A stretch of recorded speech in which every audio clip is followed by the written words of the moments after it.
Hello and thanks for joining us for our mid-morning edition of ARIRANG News. I'm Mark Broom. Our top story this morning, the United States has once again pledged to provide firm and extended deterrence for South Korea to counter the rising threats posed by North Korea. The pledge came during talks in Washington between the foreign and defence chiefs of the allies.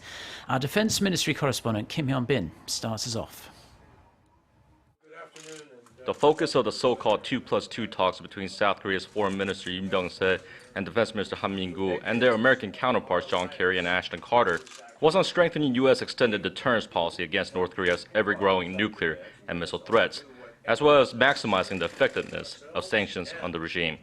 Speaking at a press conference after the talks, Kerry said Washington will do everything to defend South Korea and to speed up the deployment of U.S. missile defense system to the peninsula. There should be no doubt that the United States will do whatever is necessary to defend ourselves and to honor the security commitments that we have made to allies, including the Republic of Korea. And we will deploy as soon as possible a terminal high-altitude area defense battery to our Korean ally. Carter also emphasized that the U.S. is committed to providing extended deterrence guaranteed by the full spectrum of U.S. defense capabilities. He warned Pyongyang that the use of any nuclear weapons will come at a massive price. Make no mistake, any attack on America or our allies will not only be defeated, but also any use of nuclear weapons will be met with an overwhelming and effective response. The two allies also agreed to enhance extended deterrence by swiftly establishing a new high-level bilateral body called the Extended Deterrence Strategy and Consultation Group. On Thursday, Seoul's Defense Minister Han Min-gu will hold talks with his U.S. counterpart Ashton Carter for the 48th Annual Security Consultative Meeting.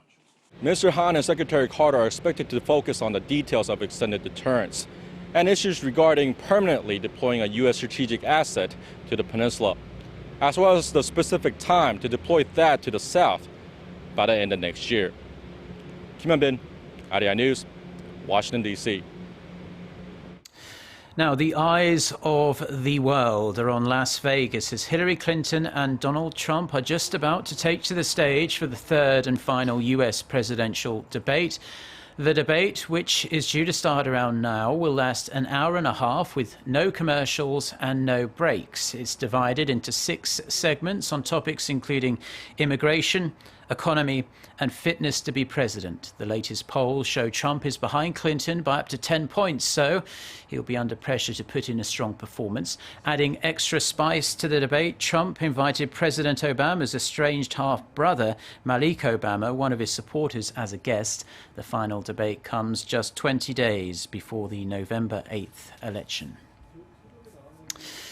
The nation's prolonged railway strike is expected to bring about massive financial losses. Korea's national railway operator, Korail, estimates losses at around $30 million due to fewer railway operations, as well as additional labour costs from hiring substitute workers. Unionised railway workers launched the strike on September 27th in protest against the adoption of a performance-based wage system.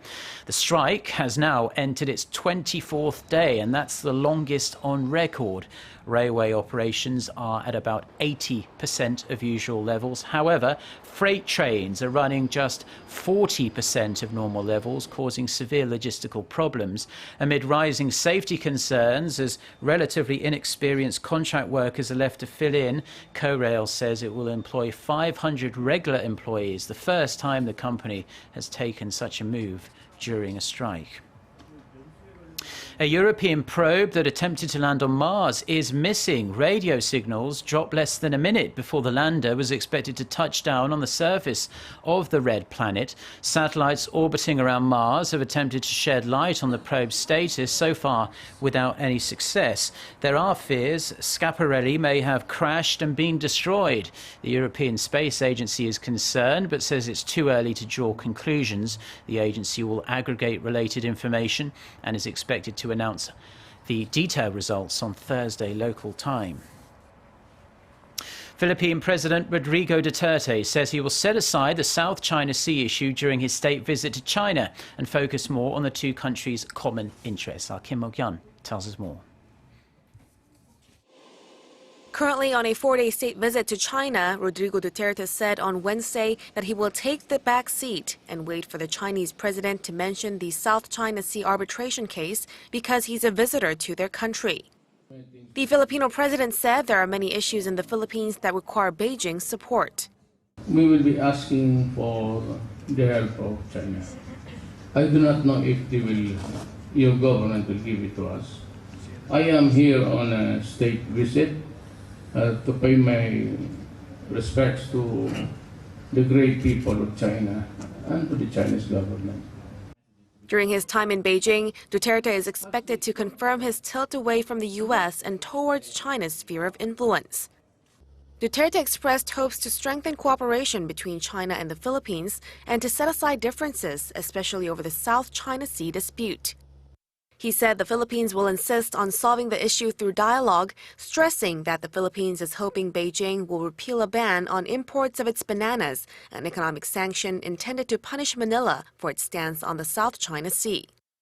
China's foreign ministry says Beijing is happy to resolve the territorial dispute through consultation and dialogue. During his remaining 2 days in Beijing, Duterte is scheduled to attend the Philippine-China Trade and Investment Summit, visit Chinese companies, and meet with Chinese business representatives. Kim Mo-gyan, ARIRANG News.